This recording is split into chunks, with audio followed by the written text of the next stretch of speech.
హైదరాబాద్లోని సైదాబాద్ జీవన జ్యోతి సంఘంలో గల శ్రీ జయదుర్గాదేవి ఆలయంలో శ్యామలాదేవి నవరాత్రి ఉత్సవాలు వైభవంగా జరుగుతున్నాయి. ఈ వేడుకలో అమ్మవారిని ప్రత్యేక అలంకరణ భక్తులకు దర్శనమిస్తున్నారు. అమ్మవారికి అభిషేకాలు, హోమాలు, ప్రత్యేక పూజలు జరిపించారు. ఈ నెల 10న ప్రారంభమైన వేడుకలు రేపటిలో అమ్మవారి ఊరేగింపుతో ముగియనున్నాయి. ఆలయ ఫౌండర్ రమేశ్వర్ మాట్లాడుతూ అమ్మవారి దీవెనలతో ప్రజలు సంతోషంగా ఉండాలని కోరుకున్నట్లు తెలిపారు. మాధవిలత స్థానిక కార్పొరేటర్ కొత్తకాపు అరుణ రవీందర్ రెడ్డి అమ్మవారి పూర్ణాహుతి కార్యక్రమానికి ముఖ్య అతిథిగా పాల్గొన్నారు.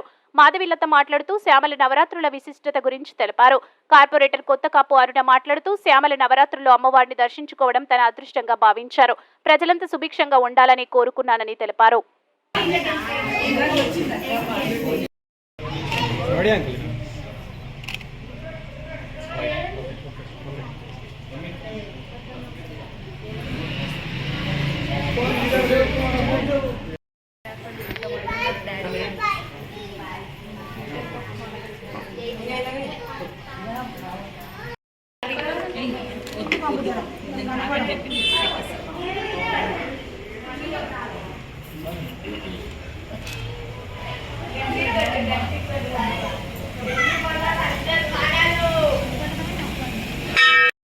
రక్షతే రక్షతే ధర్మాన్ని మనం ఆచరిస్తే ఆ ధర్మం మనల్ని కాపాడుతుంది. లోక కళ్యాణం గురించి ఈరోజు అయితే మనం ఏ దినం అయితే నవరాత్రులు స్టార్ట్ చేసినామో శ్యామలాదేవి నవరాత్రులు మరి గత 10వ తారీఖు నుంచి ఇప్పుడు 9 రోజులు మరి రేపు ఊరేగింపు కార్యక్రమం చేస్తున్నాము. మనం అందరం కూడా లోక కళ్యాణం గురించి చేస్తున్నాము. సర్వే జనం సుఖినో భవంతు, అందరూ బాగుండాలి, అల్ల మనం ఉండాలి. ఆ ఉద్దేశంతో మనం 9 రోజులుగా ఈరోజు మనం పూజా కార్యక్రమాలు చేస్తున్నాము. అదే మా బస్తీ మా ఆడపడుచు కార్పొరేటరు మాకు ఎల్లవేళలా మా ఎంట ఉంటూ మాకు అన్ని కార్యక్రమాలకు ముందుంటుంది. మరి రేపు కౌన్సిలింగ్ ఉంది, మేము చెప్పగానే సాయంత్రం మరి ఎన్నో పూజలు ఉన్నా కూడా వచ్చి అమ్మవారి దర్శనం చేసుకుంటారన్నా అని వచ్చినందుకు ఆమెకు మరియు అదేవిధంగా భక్తులందరికీ కూడా పేరు పేరున ధన్యవాదాలు చెప్తూ రేపు మధ్యాహ్నము అమ్మవారి ఊరేగింపు ఉంటుంది. అదేవిధంగా అందరు భోజనం చేసి అమ్మవారి ప్రసాదం తీసుకొని అందరూ మంచిగా ఉండాలని మరొకసారి మీ ద్వారా కోరుకుంటూ సర్వే జనం సుఖినో భవంతు. ఈరోజు సైదాబాద్ పూసల్ బస్తీలో ఉన్నటువంటి జయదుర్గా ఆలయంలో నవరాత్రులు సందర్భంగా ఈరోజు ఇక్కడ అమ్మవారిని దర్శించుకోవడం జరిగింది. మన దసరా అప్పుడు నవరాత్రులు ఏ విధంగా జరుగుతాయో అదేవిధంగా మనకు మాఘమాసంలో ఈ శ్యామలాదేవి యొక్క నవరాత్రులు జరుగుతాయి. అదేవిధంగా స్టార్టింగ్ మొన్న 10th నుంచి ఈ రోజుతోని ముగిస్తుంది. తొలుత శ్యామలాదేవి అమ్మవారు, లఘు శ్యామలాదేవి అమ్మవారితో మన రాధా శ్యామల వరకు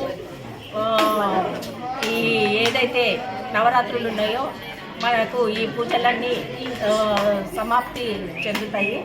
అదేవిధంగా ఈరోజు ఇక్కడ విచ్చేసి ఈ అమ్మవారి యొక్క దర్శనం తీసుకోవడం జరిగింది. ఏదైతే మన సనాతన ధర్మాన్ని తెలిపేటటువంటి ఈ యజ్ఞాలు, పూజలు, పునస్కారాలు అనేటివి మన సనాతన ధర్మాన్ని నిలబెట్టుకోవడం కోసము మనము మాఘమాసంలో ప్రతి ఒక్కరు కూడా అమ్మవారి జాతర నుంచి అన్ని అంటే కళ్యాణాలు కూడా ఈ మాఘమాసంలో మనం జరుపుకుంటాము. అదేవిధంగా ఈ నవరాత్రులు కూడా ఇక్కడ చేయడము జరుగుతుంది. ఇక్కడ జయదుర్గా అమ్మవారు ఒక చెప్పాలి అంటే చాలా శక్తిగల అమ్మవారు. ఇక్కడ అమ్మవారి దర్శనం చేసుకున్న వారు ప్రతి ఒక్కరు కూడా వారి వారి కోరికలు తీర్చుకొని అమ్మవారికి ఏదో విధంగా ఒక రూపేణ ఇక్కడ సమర్పించుకోవడం జరుగుతుంది. అదేవిధంగా అమ్మవారు ఈ దేవాలయంలో శ్రీశక్తి పీఠంలో శ్యామల నవరాత్రుల్లో ఈరోజు 9వ రోజు, అంటే ఈరోజు పూర్ణాహుతి జరుగుతుంది. శ్యామలాదేవి పరిచయము మన అందరికీ కాళిదాసు వల్ల జరిగింది.